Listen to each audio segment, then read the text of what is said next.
मैं रोहित और अभी आप सुनेंगे प्रेमचंद की लिखी कहानी कफन।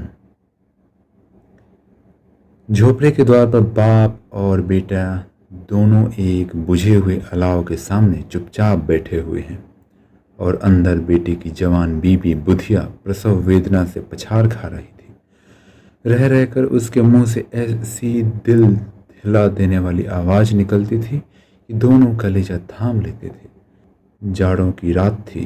प्रकृति सन्नाटे में डूबी हुई। सारा गांव अंधकार में लय हो गया था। घीसू ने कहा, मालूम होता है बचेगी नहीं। सारा दिन दौड़ते हो गया, जा देख तो आ। माधव चिढ़कर बोला, मरना ही है तो जल्दी मर क्यों नहीं जाती? देखकर क्या करूं? तू बड़ा बेदर्द है बे। साल भर जिसके साथ सुख चैन से रहा उसी के साथ इतनी बेवफाई। तो मुझसे तो उसका तरपना और हाथ पांव पटकना नहीं देखा जाता। छमारों का कुनबा था और सारे गांव में बदनाम। घीसू एक दिन काम करता तो 3 दिन आराम करता। माधव इतना काम चोर था कि आधे घंटे काम करता तो घंटे भर चिलम पीता। इसलिए उन्हें कहीं मजदूरी नहीं मिलती थी। घर में मुट्ठी भर भी अनाज मौजूद हो तो घीसू पेड़ पर चढ़कर लकड़ियां तोड़ लाता और माधव बाजार से बेच लाता। और जब तक वह पैसे रहते दोनों इधर उधर मारे मारे फिरते। गांव में काम की कमी न थी। किसानों का गांव था। मेहनती आदमी के लिए 50 काम थे। मगर इन दोनों को उसी वक्त बुलाते जब 2 आदमियों से एक का काम पाकर भी संतोष कर लेने के सिवा और कोई चारा न होता। अगर दोनों साधु होते तो उन्हें संतोष और धैर्य के लिए समय और नियम की बिल्कुल ज़रूरत न होती। यह तो इनकी प्रकृति थी। विचित्र जीवन था इनका। घर में मिट्टी के 2-4 बर्तनों के सिवा कोई संपत्ति नहीं। फटे चीथड़ों से अपनी नग्नता को ढकी हुई जिए जाते थे। संसार की चिंताओं से मुक्त, कर्ज से लदे हुए, गालियां भी खाते, मार भी खाते, मगर कोई भी गम नहीं। दीन इतने की वसूली की बिल्कुल आशा न रखने पर भी लोग इन्हें कुछ न कुछ कर्ज दे देते थे। मटर आलू की फसल में दूसरों के खेतों से मटर या आलू उखाड़ लाते और भून भान कर खा लेते, या 10-5 ऊँख उखाड़ लाते और रात को चूसते।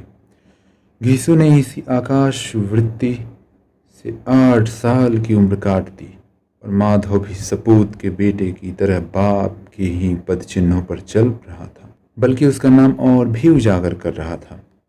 इस वक्त भी दोनों अलाव के सामने बैठकर आलू भून रहे थे, जो कि किसी खेत से खोद लाए थे।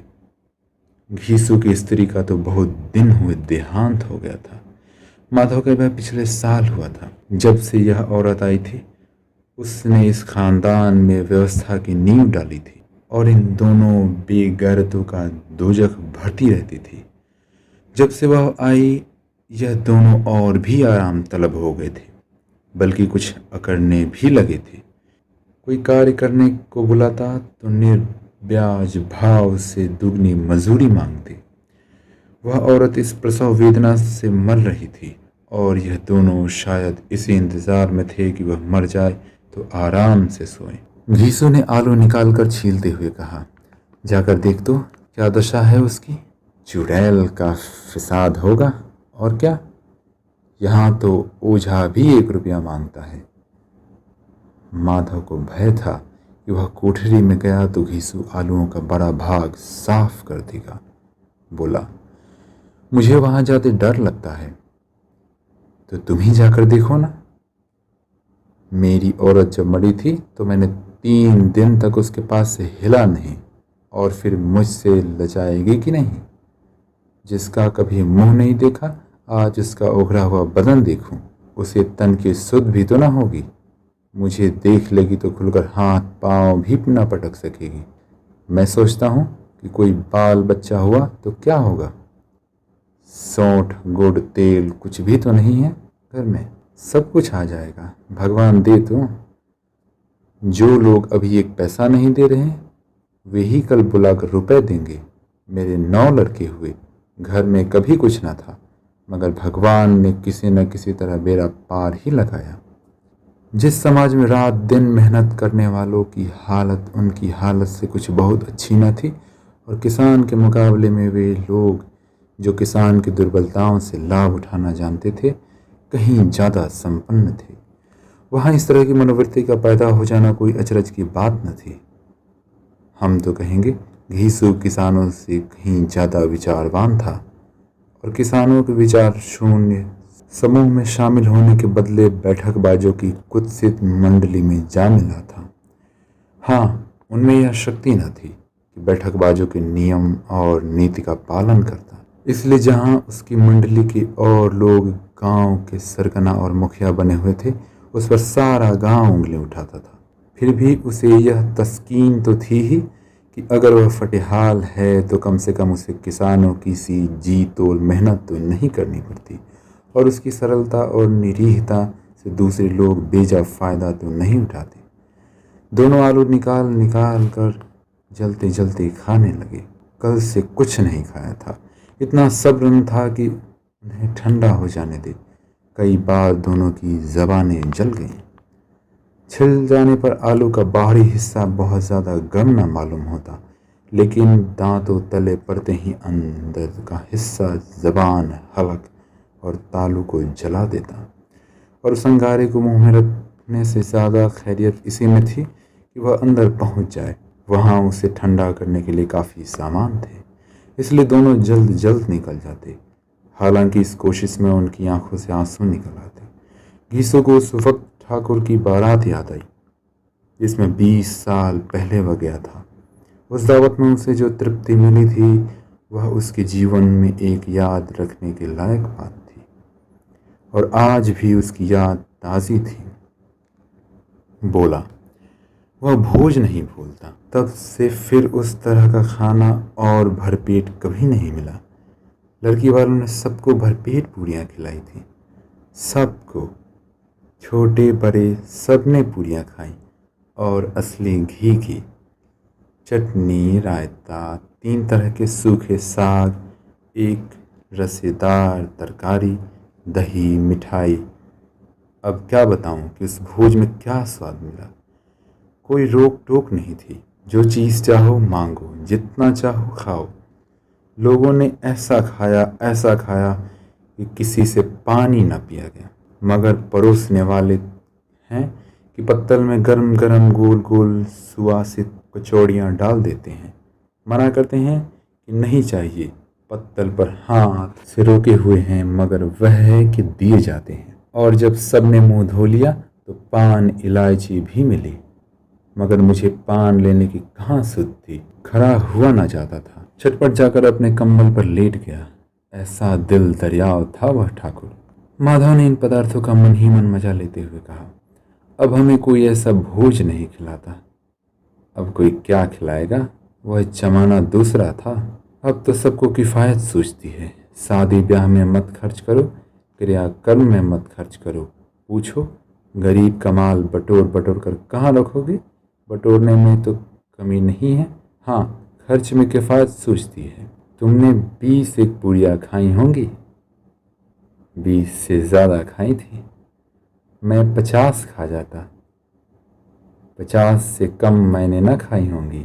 अच्छा पट्टा था, तो मेरा आधा भी नहीं है। आलू खाकर दोनों ने पानी पिया और वहीं अलाव के सामने अपनी धोतियां ओढ़कर पांव पेट में डाले सो रहे, जैसे 2 बड़े बड़े अजगर गेंडुलियां मारे पड़े हों, और बुधिया अभी तक कराह रही थी। सवेरे माधव ने कोठरी में जाकर देखा तो उसकी स्त्री ठंडी हो गई थी। उसके मुंह पर मक्खियां भिनक रही थी, पथराई हुई आंखें ऊपर टंगी हुई थी, सारी देह धूल से लत हो रही। उसके पेट में बच्चा मर गया था। माधव भागा हुआ घीसू के पास आया, फिर दोनों जोर जोर से हाय हाय करके और छाती पीट पीट कर रोने लगे। पड़ोस वालों ने यह रोना धोना सुना और तो दौड़े हुए आए और पुरानी मर्यादा के अनुसार इन अभागों को समझाने लगे, मगर ज़्यादा रोने पीटने का अवसर न था। कफन की और लकड़ी की फिक्र करनी थी। घर में तो पैसा इस तरह गायब था जैसे चील के घोंसले में मांस। बाप बेटे रोते हुए गांव के जमींदार के पास गए। वह इन दोनों की सूरत से नफरत करते थे। कई बार इन्हें अपने हाथों पीट चुके थे। चोरी करने के लिए, वादे पर काम पर ना आने के लिए। पूछा, क्या है बे घिसुआ, रोता क्यों है? अब तो तू कहीं दिखाई भी नहीं देता। मालूम होता है इस गांव में रहना नहीं चाहता। घिसू ने जमीन पर सिर रखकर आंखों में आंसू भरे हुए कहा, सरकार, बड़ी विपत्ति में हूँ। माधव की घरवाली रात को गुजर गई। रात भर तड़पती रही। हम दोनों उसके सिरहाने बैठे रहे। दवा दारू जो कुछ हो सका सब कुछ किया। मुदा हमें दगा दी गई। अब कोई एक रोटी देने वाला भी न रहा मालिक। तबाह हो गए। घर उजड़ गया। आपका गुलाम हूँ। अब आपके सिवा कौन उसकी मिट्टी पार लगाएगा? हमारे हाथ में तो जो कुछ था वह सब तो दवा दारू में उठ गया। सरकार ही की दया होगी तो उसकी मिट्टी उठेगी। आपके सिवा किसके द्वार पर जाऊं? जमींदार साहब दयालु थे, मगर घीसू पर दया करना काले कंबल पर रंग चढ़ाना था। जी में तो आया कि कह दें चल दूर हो यहाँ से। यूं तो बुलाने से कभी आता नहीं। आज जब गरज पड़ी तो आकर खुशामद कर रहा है। हराम खोर कहीं का, बदमाश। लेकिन यह क्रोध और दंड का असर न था। जी में कुंठते हुए 2 रुपए निकालकर फेंक दिए, मगर सांत्वना का एक शब्द भी मुंह से न निकला। उसकी तरफ ताका तक नहीं, जैसे सिर का बोझ उतरा हो। जब जमींदार साहब ने 2 रुपए दिए तो गांव के बनिए महाजनों को इनकार का साहस कैसे होता। घिसू जमींदार के नाम पर ढिंढोरा भी पीटना जानता था। किसी ने 2 आने दिए, किसी ने 4 आने। 1 घंटे में घिसू के पास 5 रुपए की अच्छी रकम जमा हो गई। कहीं से नाज मिल गया, कहीं से लकड़ी।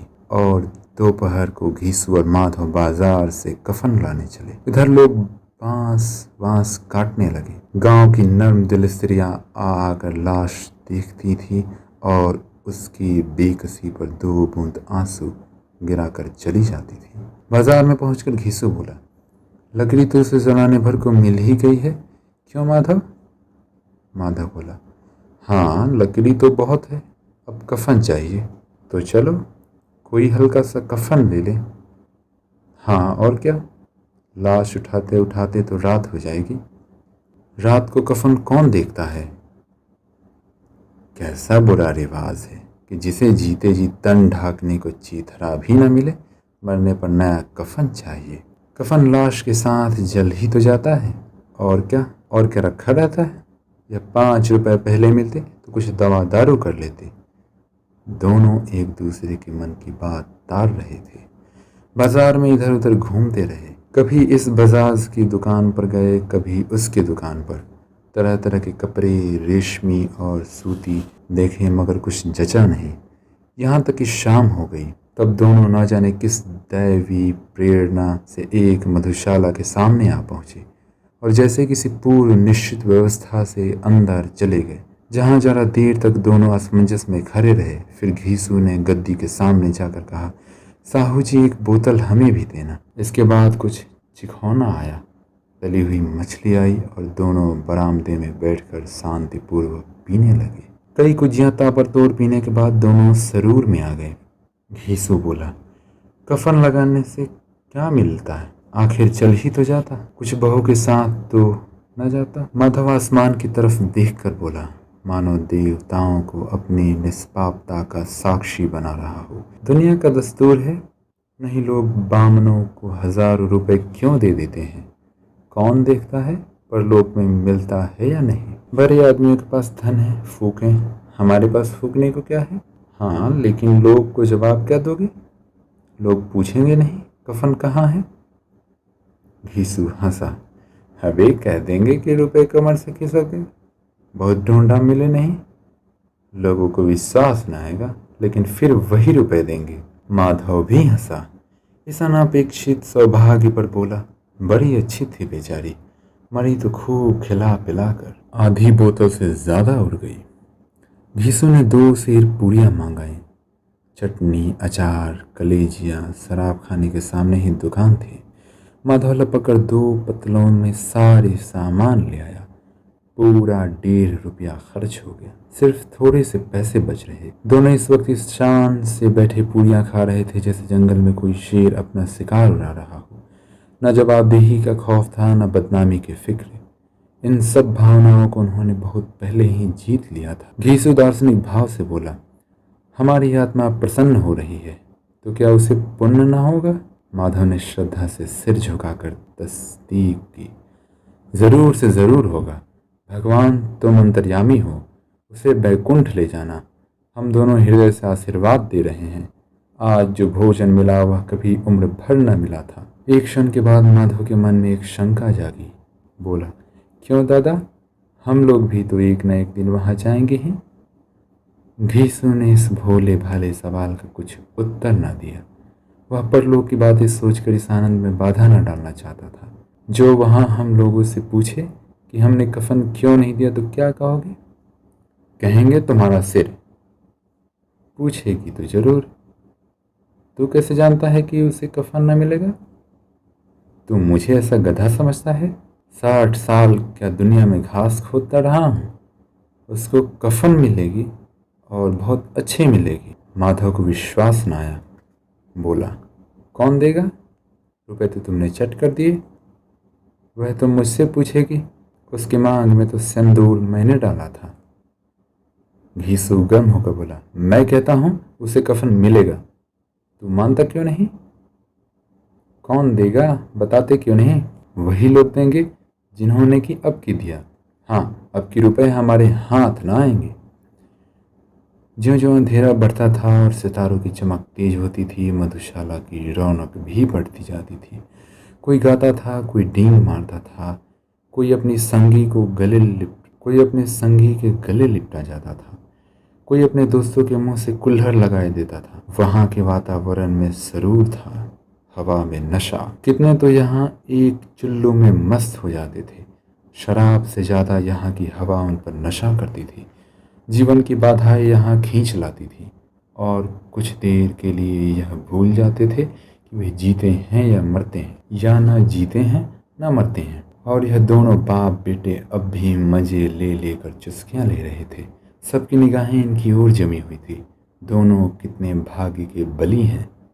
पूरी बोतल बीच में है। भरपेट खाकर माधव ने बची हुई पूरियों का पत्तल उठाकर एक भिखारी को दे दिया, जो खड़ा इनकी ओर भूखी आंखों से देख रहा था और देने के गौरव, आनंद और उल्लास का अपने जीवन में पहली बार अनुभव किया। घीसू ने कहा, ले जा, खूब खा और आशीर्वाद दे। जिसकी कमाई है वह तो मर गई, मगर तेरा आशीर्वाद उसे जरूर मिलेगा। रोए रोए से आशीर्वाद दो, बड़ी गाढ़ी कमाई के पैसे हैं। माधव ने फिर आसमान की तरफ देखकर कहा, वह बैकुंठ में जाएगी दादा, बैकुंठ की रानी बनेगी। घीसू खड़ा हो गया और जैसे उल्लास की लहरों में तैरता हुआ बोला, हाँ बेटा, बैकुंठ में जाएगी। किसी को सताया नहीं, किसी को दबाया नहीं। मरते मरते हमारी जिंदगी की सबसे बड़ी लालसा पूरी कर गई। वह ना बैकुंठ में जाएगी तो क्या ये मोटे मोटे लोग जाएंगे जो अमीरों को दोनों हाथों से लूटते हैं और अपने पाप को धोने के लिए गंगा नहाते हैं और मंदिरों में जल चढ़ाते हैं। श्रद्धालुता का यह रंग तुरंत ही बदल गया। अस्थिरता नशे की खासियत है। दुख और निराश का दौर हुआ। माधव बोला, मगर दादा, बेचारी ने जिंदगी में बड़ा दुख भोगा, कितना दुख झेल कर मरी। वह आंखों पर हाथ रखकर रोने लगा, चीखें मार मार कर। घीसू ने समझाया, क्यों रोता है बेटा, खुश हो कि वह माया जाल से मुक्त हो गई, जंजाल से छूट गई। बड़ी भाग्यवान थी जो इतनी जल्द मोह माया के बंधन तोड़ दिए। और दोनों खड़े होकर गाने लगे, ठगनी क्यों नैना झमकावे, ठगनी क्यों नैना झमकावे।